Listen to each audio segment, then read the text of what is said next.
Chapter 50. Banquet 5. You are listening at novelfull.audio. Of course the Hidden Palace sent an envoy to the Runcandle banquet. Jean had somewhat expected this reunion. He stared at Cirrus for a few seconds before grabbing the wine bottle. He then calmly poured her a glass. So you are the master of the Hidden Palace's daughter. Likewise, it's an honor to meet you. Jean handed her glass back as he stayed wary of her. How could you ever repay a debt to someone like me? Just think of this as a nice memory. And if you remember me from time to time, just bow in the direction of the Hidden Palace whenever you can. Well then, bye. Those were Cirrus's words back at Mummet. Back then, she was oddly kind to Jean. Not only had she immediately removed Jean from the list of suspects for the terror attack on the moonlit well, she had even rubbed some ointment on his injured shin. She seemed very different from the rumors Jean had heard about her in his past life. Nevertheless, Jean didn't think much about her show of kindness. She was probably nice to me on a whim as someone with more power than me. That was how Jean understood Cirrus Indorma as a person. Needless to say, this didn't mean Cirrus was actually stronger than Jean. She just believed herself to be stronger than him back at Mummet. I am quite jealous of you for growing so strong so quickly, even though we are the same age. How envious I am of your blessed Runcandle blood and body. Although she was expressing her envy, Cirrus herself was no ordinary girl either. She was already in the middle phase of the 4-star stage and was still growing at an incredible speed. Indeed, we Runcandles are fortunate to have these blessed bodies. However, the Hidden Palace's bloodline can also be considered blessed, no? I cannot even imagine how much the master of the Hidden Palace must cherish Milady. Yes, unlike you, I am an only child. Thus, it is true that I receive a lot of love and attention. Ah, is it considered discourteous to bring up such a topic? Cirrus's gaze softened a little. Her silver hair was naturally swaying, as if to accentuate her beauty. Not at all. Everyone around the world knows the fact that I'm the youngest born child of the Runcandles already. In fact, I should be the one envious of you, Lady Cirrus. It's quite troublesome having numerous siblings. Oh my, you speak of such things so casually despite all these eyes and ears watching and listening to us. What if your siblings interrogate you about this later on? Is it not considered the youngest child's privilege to be able to complain whenever and wherever they want? Ha ha ha. In any case, I would love to visit the Hidden Palace one day. And it may not be a pipe dream if I maintain close relations with Lady Cirrus from now on. I never expected someone from the Garden of Swords to wish to visit the Hidden Palace. Alright, we shall send you an invitation in the near future. Before Jean could respond, Cirrus grabbed the wine bottle and poured Jean a glass as well. His attention moved towards the glass, which was now being filled with color once more. A few minutes went by where the two 15-year-olds didn't share a word. I'm quite certain she recognized me. Isn't it about time for her to bring up that incident? It wasn't as if soot could completely hide someone's face, and he couldn't change his voice either. Jean was confident Cirrus had recognized him today. And if the Hidden Palace's successor did in fact fail to recognize me, then I'd be greatly disappointed in her. Cirrus suddenly leaned closer to Jean. There is one thing I'd like to ask you, young Master Jean Runcandle. Yes, Lady Cirrus. Ask away. Has the wound on your shin healed already? Finally, the real conversation was about to begin. Jean smiled and shrugged lightly. Yes, it has, all thanks to a certain outstanding lady, to whom a lowly boy like me will never be able to repay his debt, who rubbed some ointment on it with her own hands. He answered in an offhand manner, to which Cirrus frowned. You're a lot more shameless than you look, young Master Jean. In this case, you will need to explain to me why you were present at the moonlit well in Mummet that day. And why must I do that? On that day, my subordinate, Ryu of the Hidden Palace's 7 swords, didn't manage to find the culprit behind the magic attack. It was quite a disgraceful incident for all of us. Later on, I even wondered whether the young boy I had released was in fact the culprit. Sir. Cirrus dragged her chair closer to Jean. The two of them were now sitting side by side but staring in each other's eyes, face to face. There was merely the length of a hand span between their noses. I see. That is understandable. But magic, you say. As you can see, I am a run candle. Do you believe I'd be the culprit? My hand has only ever held a sword since birth, never a magician's staff. Of course, I am of the same opinion. However, I assume that you were at Mummet that day on a mission for the Runcandle clan. So it is possible that you found the task difficult to achieve alone and hired a magician to help you out. Cirrus ground her teeth and continued talking. Moreover, no matter how much I think about it, the only people worthy of being assassination targets of the Runcandle clan on that day at the Moonlit Well were our guards from the Hidden Palace. Thus, as the captain of the Hidden Palace's 7 swords, this isn't an issue I can simply forget about. Although she was speaking softly and calmly, there was a hint of killing intent in her voice. The moment she had seen Jin's face in the banquet hall, she was absolutely certain that Jin had been sent to Mummet to assassinate one or more of the Hidden Palace guards. Moreover, she was disappointed in herself for having failed to recognize the culprit behind the attack on her subordinates and for foolishly showing goodwill to the boy. She thinks that I attacked the Moonlit Well because my targets were the Hidden Palace guards. Well, I guess she's half right since I did end up injuring some of the guards while trying to kill El Caro. Having read through Cirrus's intentions, Jean continued, feigning ignorance. I thought we were getting along quite well, so I don't understand why you're acting like this, Lady Cirrus. Humph. So you plan on pleading innocent until the end? Alright, then. If that's how you're going to be, I have an idea of my own. May I ask what this plan of yours is? I'll drag you to the dueling arena and beat you up like a sandbag. Once I'm done, I'll spit on that contemptible smug face of yours. I challenge you to a duel, Jean Runcandle. Goodness, Jean urgently checked his surroundings to see if anyone had heard Cirrus's declaration. Fortunately, no one appeared to have heard her as she was whispering to him from up close. Should I say it louder? Let's go. You need to pay for ridiculing me back then. At this rate, Jean wouldn't be able to avoid fighting her. Cirrus would be the perfect opponent for me to test my current swordplay skills on. But, the master of the Hidden Palace's only child, Cirrus Indorma. She was definitely strong and talented for her age, but... Jean remembered his father's words. Lady Cirrus.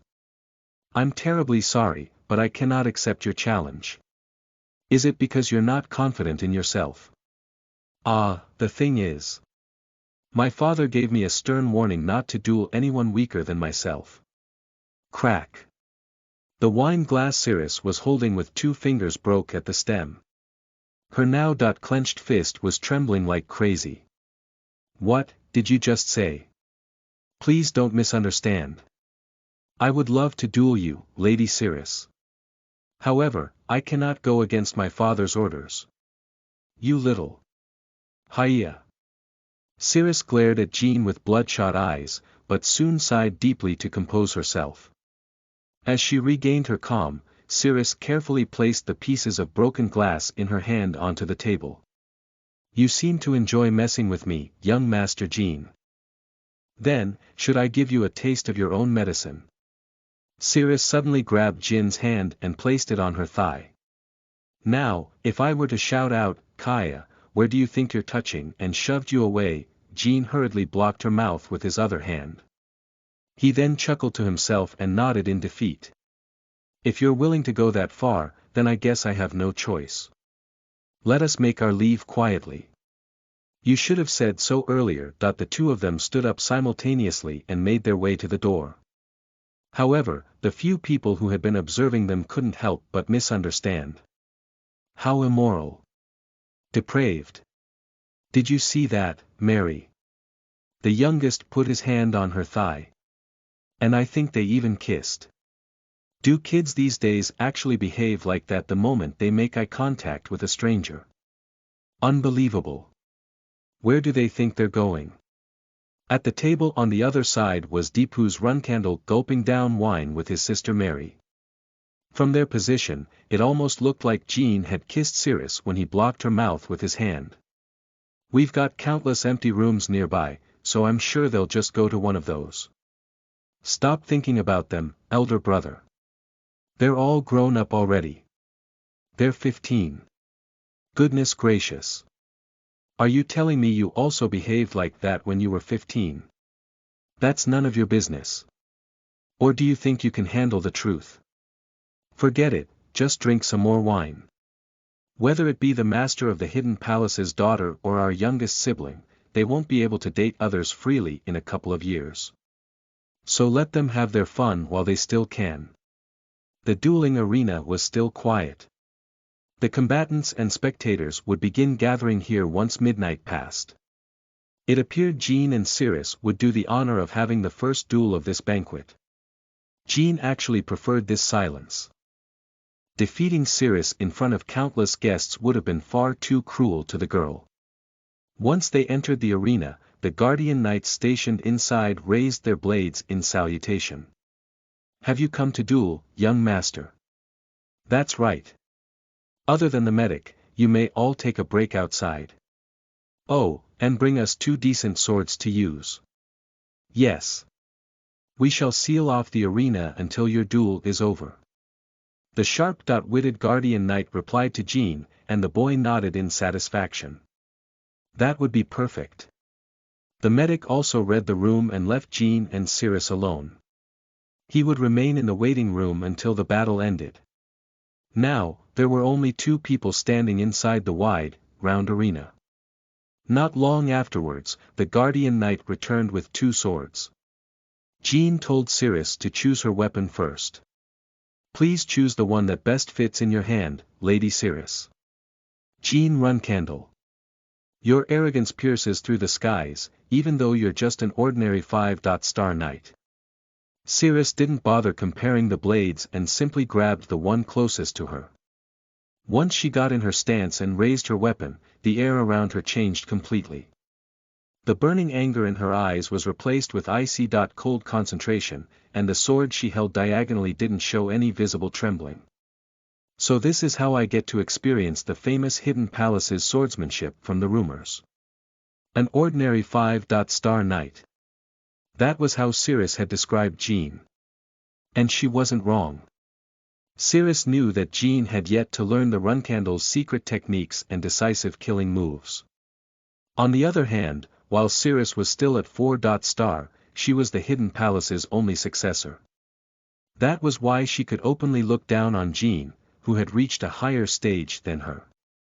Before we begin, I want you to promise me something. What is it? If I win, you must tell me everything related to the incident at Mummet. Not a single piece of information left out, do you understand? I understand.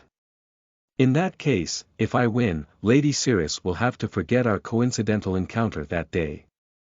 You will never have seen me that day. Today is the first time you will have met me. Looks like you truly were doing something fishy. Come at me. As soon as she finished talking, Jean dashed and reduced the distance between them.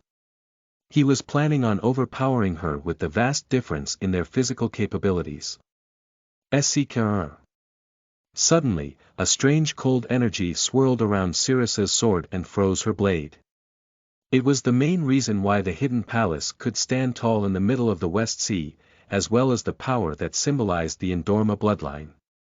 The myriad ice blades. Translator's Corner. Another cliffhanger. The author just loves torturing their readers. This is by far my favorite chapter in this novel as of now. Love Jin's interactions with Cirrus and his siblings' reaction to their immoral behavior. LMAO Welp, it's the end of Volume 2. I'll see you all on Wednesday for the beginning of Volume 3. Chapter 51. Banquet 6. You are listening at novelfull.audio. Sharp and hard crystals of ice were swirling around Sirius's blade. Although it was the innate power of the Endorma bloodline used to kill their opponents, Jean couldn't help but find her figure beautiful and breathtaking, shining under the crystal lights. Every time she thrust her sword, the small crystals broke apart and reflected the moonlight. The cold energy's crystals were spread apart densely like a net and shone brilliantly. And while it gave Jean the urge to touch these beautiful floating shards, they were lethal weapons that would tear him apart. Crack! The two blades collided, and the sound of ice breaking echoed in the arena. Had Jean not covered his sword with aura instinctively, his weapon would have shattered into bits and pieces. So this is the rumored myriad ice blades. Most people would have been bewildered when suddenly facing the myriad ice blades, but Jean didn't show any change in his expression. It's still too early to be surprised, Jean Runcandle. I'm not really surprised, or so Jean would have liked to reply, but his opponent had such an elated and triumphant face that he didn't want to spoil her mood. So he didn't say anything and calmly dodged her attack with nimble footwork. Although Jean had some time and room to spare, Sirius believed he had narrowly avoided her blade. As Jean adjusted the distance between them and continued retreating, a wide grin grew on Sirius's face. You will tell me everything related to that day. I wouldn't be so sure. I could have cut you down just now if I wished for it. Indeed, it would have been possible had he used spiritual power, so Jean was technically telling the truth.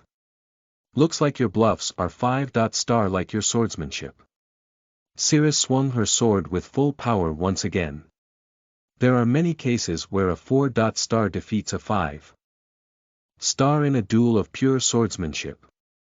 Thus, if you added the myriad ice blades and Sirius's abundant fighting experience into the equation, it was beyond doubt that she would win this duel. At least, that's what Sirius was thinking. SHRK. Every time her sword was swung, the air around the blade froze. It was a highly dangerous power. In fact, the rumors say that an Endorma who masters the myriad ice blades can freeze an entire ocean. I didn't think you'd use your secret technique right off the bat, Sirius. As the youngest child who has yet to learn the clan's secret techniques, it's quite disheartening to watch. That's not my problem. Jean didn't counterattack and simply continued concentrating on his defense. Thus, Sirius believed that her victory was guaranteed. A horizontal slash. Lower slash. Now a diagonal. Sirius's swordplay was fierce yet drew flexible trajectories. Jean threw his body around to dodge and fend off her attacks. Although it appeared as if he was being pushed back, Jean was waiting for an opening. Moreover, the fact that he was able to ward off her sword every time proved his swordsmanship's superiority to Sirius's. Soon enough, Sirius realized that her opponent was more composed than she had expected. I guess a 5-star is still a 5-star. He was narrowly dodging and parrying my attacks earlier, but as we continue fighting, his true character and skills are showing. It took a genius to know another genius. Sirius admitted the fact that she had underestimated Jean. His swordsmanship was clearly far more advanced than hers. But that's the extent of it. The myriad ice blade's third form can easily make up for the difference. The myriad ice blade's third form. It was a technique that the Endormas called avalanche. Sirius could only use this technique a single time. Its consumption of aura and cold energy was severe, so it was a last resort she could only use at a decisive moment in a duel. His strength and stamina are superior to mine, so there's no need to drag out this fight. When he finishes reading my attack pattern and finally counterattacks, I'll turn the tables on him and finish this once and for all. Clang. Clang. SKRRT.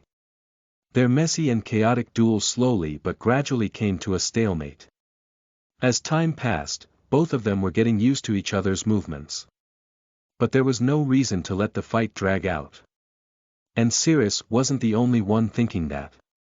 Jean was slowly changing to a footwork that put him on the offensive, and he had the same thoughts as his opponent.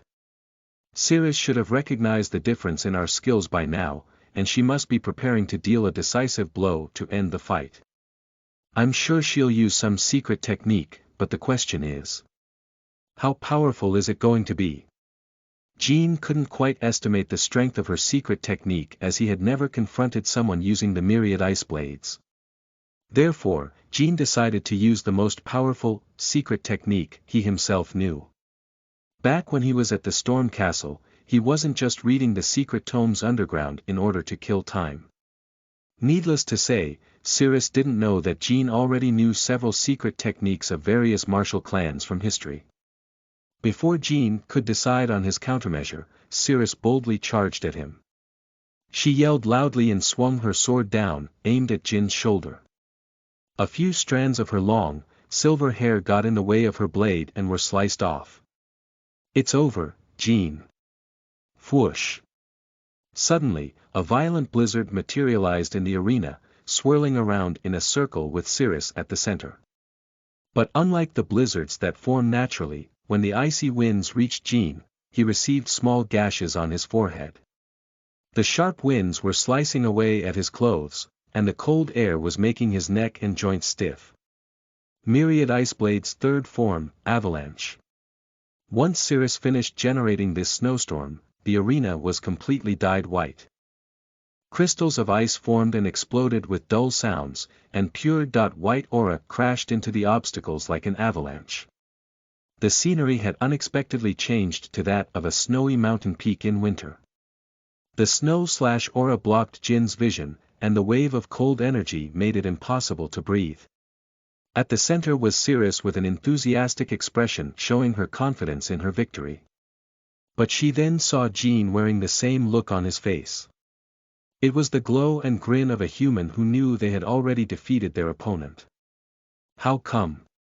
The avalanche-esque snowstorm was already rampaging in the arena, so even if he was a 5-star genius swordsman, he wouldn't be able to overcome the Hidden Palace's secret technique. Although she felt uneasy for a short moment, Cirrus didn't pay it much heed. The main force which prevented the world's two superpowers, the Runcandles and Zipfels, from conquering the Hidden Palace was this power. Stagger. Cirrus stumbled as she had used up all the energy and aura within her. Since she had avoided hitting Jean in the vital areas, he would most likely survive this ordeal. But at the very least, the Runcandle's youngest child would fear her from today onwards. However, Cirrus couldn't savor the taste of victory yet. Akin to an ice pick, a single-handle-less blade pierced through the thick layer of white, snowy energy that blocked their vision. What? How did he? Cirrus hastily fixed her posture. At least, she tried to. The will wasn't enough on its own. Her body's lack of strength from using the secret technique prevented it from following her brain's orders. She could only wait for the next sequence of events to occur in her bad posture. SHRK. A single flash of light streaked through the snowstorm. The blade didn't contain a god's power like Cirrus's sword, in which she had injected her cold energy.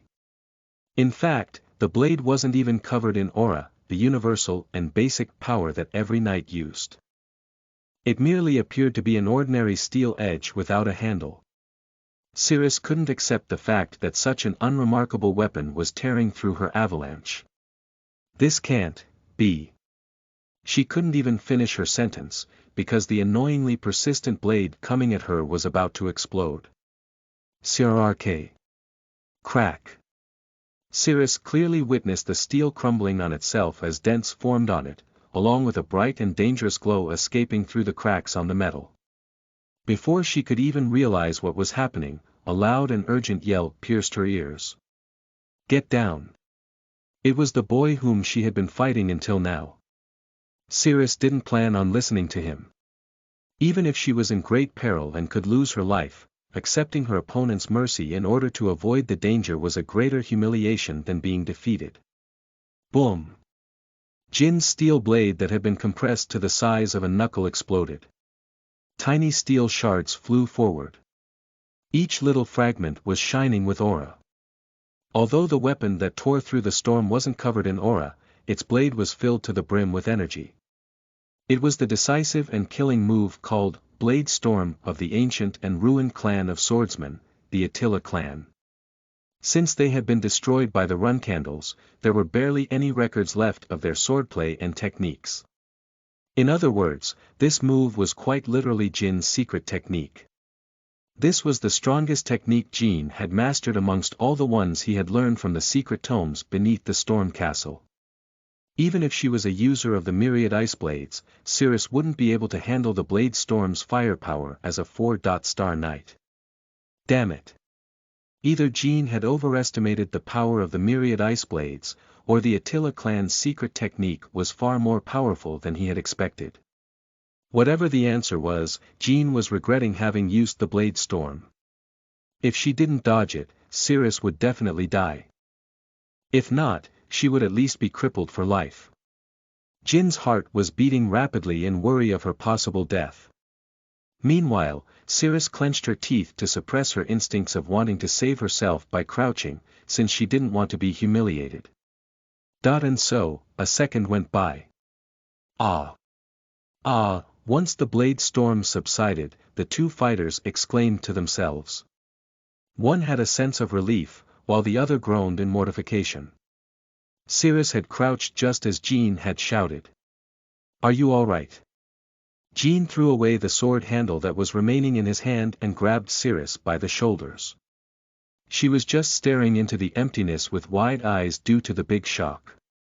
This was her first ever defeat since the first time she grabbed a sword in her life. "I crouched because I was afraid of dying or getting hurt. Cirrus Endorma, was afraid." When victory was within hand's reach but the blade storm turned the tables, Cirrus had made up her mind not to avoid the blow. She believed that she wasn't a weak human who needed to rely on her enemy's mercy and pity. However, no matter how strong her pride was, no matter how important her honor was compared to her life, no matter how iron-willed she was still a 15-year-old girl. She was too young to willingly and forcibly suppress her survival instincts and desire to live. Phew, things could have taken a dangerous turn just now. I deeply apologize for that. Once he made sure Cirrus was unscathed, Jin sighed and put a hand on his chest. He could tell what the silent Cirrus was thinking.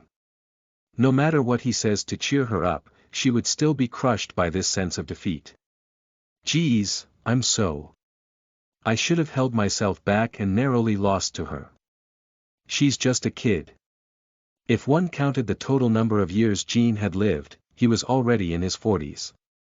When he realized that he was almost the cause of death of a young 15-year-old girl, he was crushed by a sense of guilt. Moreover, she could either become a rival or a friendly associate in the future, yet he was about to kill her. Jin stared at Cirrus for a short moment as he sorted out his thoughts on what to tell her. But he didn't need a lot of time to ponder. If I were in the same situation, I would have avoided the blow as well. And you also would have yelled at me to get down. So I won't say any more about this incident. He knew that he wouldn't be able to cheer her up. And he didn't plan on forcing himself to try to console her. So once he said his piece, Jin merely turned around and walked away. It was best to just leave her alone in times like this. Jin Runcandle. But before he could leave, Cirrus called out to him and stared into his eyes. Light had returned in her gaze. In fact, her gaze was brighter and deeper than before, as if she had been enlightened and changed on the inside. "You're still bleeding from the forehead from when I cut you earlier." She took a few steps towards Jin and took out a handkerchief from her inner pocket. She then silently wiped his wound and even rubbed some of the healing ointment on it. It was the same ointment as the one she had rubbed on his shin in Mummet. "With this, I've repaid you for saving my life. Aren't you considering the value of your life a bit too cheaply?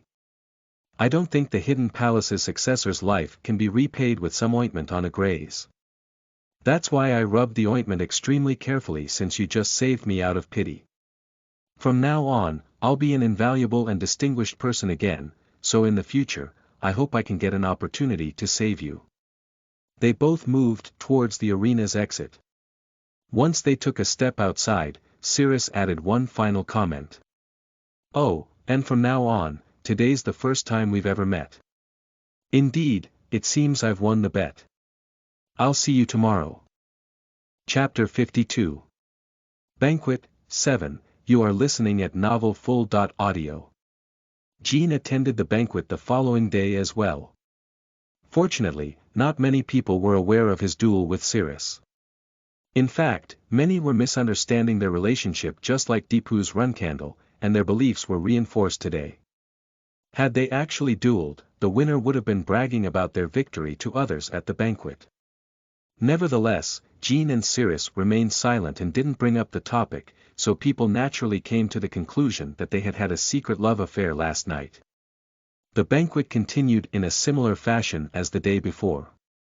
Jean stayed seated in one location, and the guests came introducing themselves to him. However, there were less people crowding around him. Since the secret and veiled child of the run candles had already revealed himself last night, the guests were busier dealing with their own favors and grudges amongst themselves. Ever since Jean and Cirrus had left the arena last night, countless other duels have been occurring non-stop until now. And since people were allowed to spectate the fight, there were more guests gathered at the arena than the banquet hall.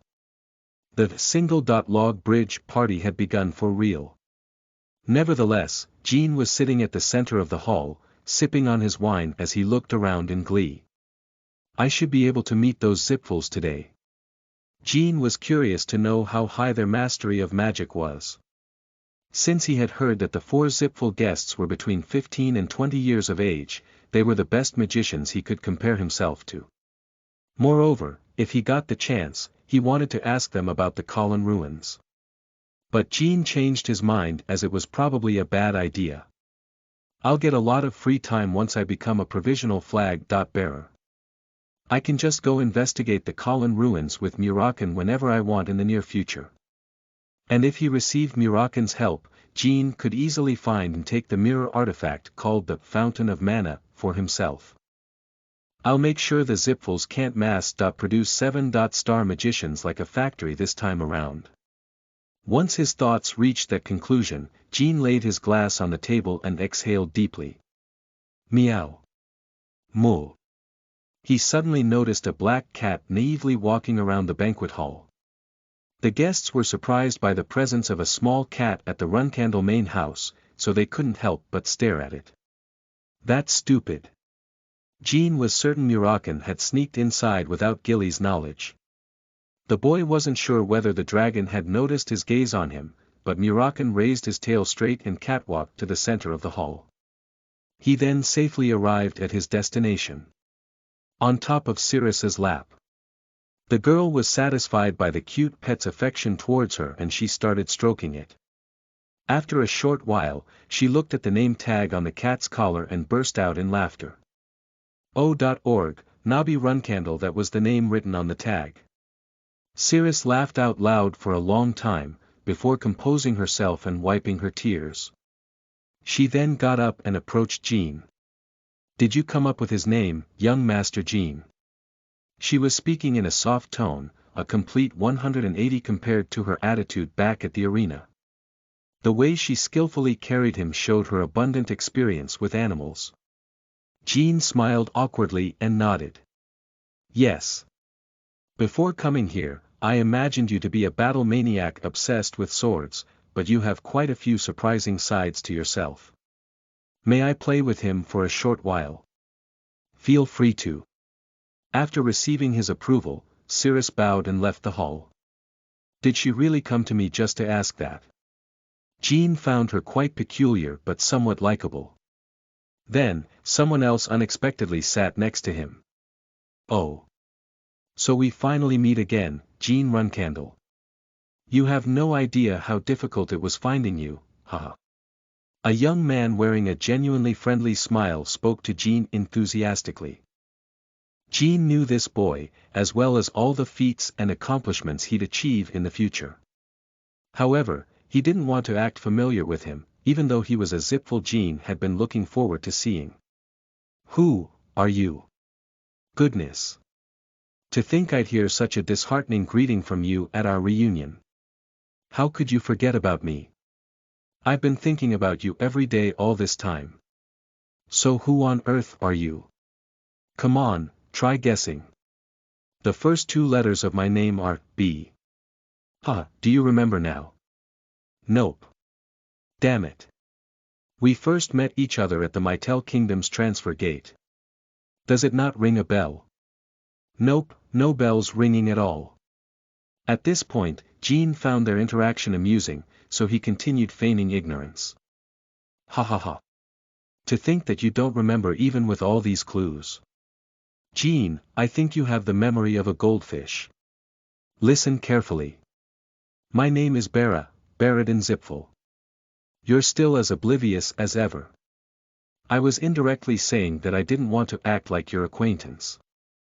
Yet you didn't get the hint and continued bringing up the topic. How tiresome. Oh, is that what it was? To think that this boy would actually become a 9-star magician by 30 years old and get selected as the succeeding patriarch. Jean had also realized how clueless Baradin was on their first encounter, but this was just on another level. He was speechless at how ridiculous the situation was. Even though Jean had bluntly said how tiresome Baradin was, the Zipfel boy didn't let it bother him for too long.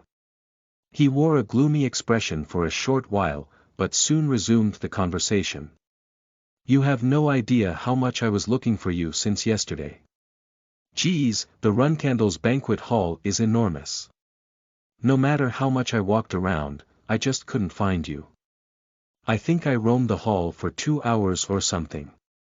Gosh, no matter how large this hall is, it's just a banquet hall. Are you seriously telling me you didn't find me after searching for 2 hours? Jean spoke as he recalled the previous day. He was the center of attention and guests continued approaching him.